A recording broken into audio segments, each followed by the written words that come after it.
നമുക്ക് അതായത് മറ്റേ നമ്മുടെ ഞണ്ടുണ്ട്, കൊഞ്ചുണ്ട്, കണവയുണ്ട്, കത്തിക്കാര, അതിൽ തന്നെ കൊഴിയാളുണ്ട്, ചാളയുണ്ട്. ഇതെല്ലാം കൂടെ 700 രൂപയാണ് ഇത്രയും മീൻ.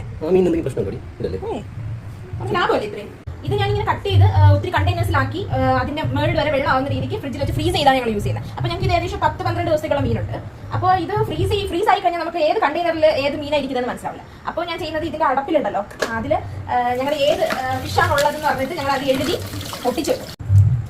Box number 1, box number 2. അപ്പോൾ ഈ കണവയുടെ തലയെല്ലാം ഞങ്ങൾ തോരന് വേണ്ടിയിട്ടാണ് എടുക്കുന്നത്. കൂടുതൽ റോസ്റ്റിന് മാറ്റം അല്ലേ? റോസ്റ്റ് ചെയ്ത് കറി.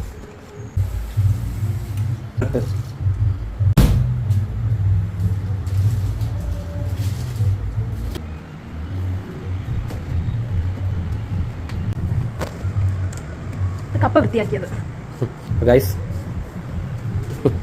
വീട്ടിനകത്ത് വെച്ച് തന്നെ മീനെല്ലാം വൃത്തിയാക്കുന്നത്. അപ്പോൾ എല്ലാവരും വിചാരിച്ചിട്ട് ഭയങ്കര സ്മെല്ലൊക്കെ ഒരു സ്മെല്ലും കാണും കേട്ടോ. നമ്മൾ അത് കഴിഞ്ഞ ഉടനെ തന്നെ നല്ല പോലെ ഇവിടെ ക്ലീൻ ചെയ്തിട്ട് ശരിക്കും ഇവിടെ വെച്ച് ക്ലീൻ ചെയ്തതെന്ന് പോലും മനസ്സിലാവില്ല.